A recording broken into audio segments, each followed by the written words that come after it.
নমস্কার বন্ধুরা, আমার প্রোফাইলে তোমাদেরকে সবাইকে স্বাগত। তোমরা ভালো আছো তো? আমি ভালো আছি। আজকে বানাবো আমি সজনার শাকের ভর্তা। তার জন্য সজনার শাকগুলোকে আমি বেছে নিলাম। সকালে সজনার শাক নিয়ে চলে এসেছি, আমাদের ছাদের ওপর থেকেই তোলা যায়। এই দেখো, বাছা কমপ্লিট। এবার আমি কড়াইয়ে একটু কালো জিরা দিয়ে দিব।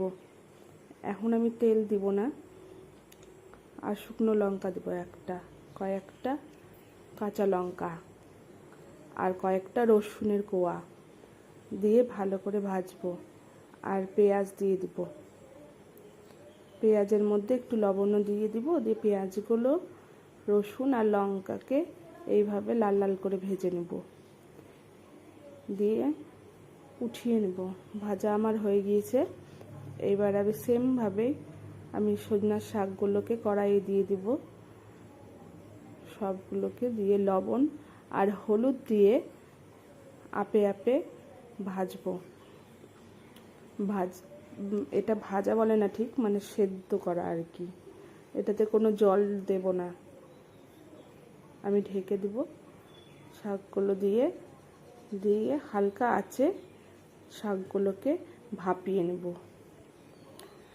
আর সময় সময় উঠিয়ে আমি দেখব যে শাকগুলো ঠিকঠাক হচ্ছে কিনা, কড়াইয়ে যাতে না লেগে যায়, নাহলে পুরা গন্ধ হয়ে যাবে। আমার সজনার শাকটাও হয়ে গিয়েছে। এইবার আমি শিলপাটায় বেটে নেব সব উপকরণকে। আগে থেকে যে রসুন, পেঁয়াজ, কালো জিরা, লঙ্কা ভেজে রেখেছিলাম, সবগুলোকে আমি পাটায় বেটে নিলাম। ভালো করে দুবার করে বেটে নিলাম। কালো জিরা দিয়েছি, তার জন্য রঙটা একটু কালো হয়ে গিয়েছে।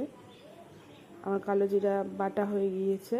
এবার আমি সজনার শাকগুলোকে দেখুন ঝরঝরে হয়ে আছে, পাটায় আমি বেটে নেব ভালো করে।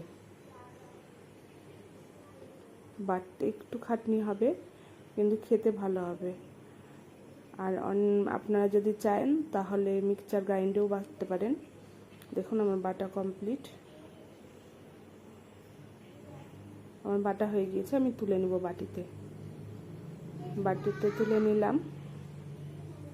এই দেখুন বাটা কমপ্লিট হয়ে গেছে। এবার আমি ভর্তায় দিব সরষের তেল। সরষের তেলটা একটু বেশি পরিমাণে দিব। সরষের তেল বেশি পরিমাণে দিলে ভাতের সঙ্গে মেখে খেতে খুব ভালো লাগবে। দিয়ে আমি হাত দিয়ে ভালো করে দুটো বাটাকেই মিক্সড করে নেব। রেডি আমার সজনার শাকের ভর্তা। গরম ভাতে সজনার শাকের ভর্তা হেভি লাগে।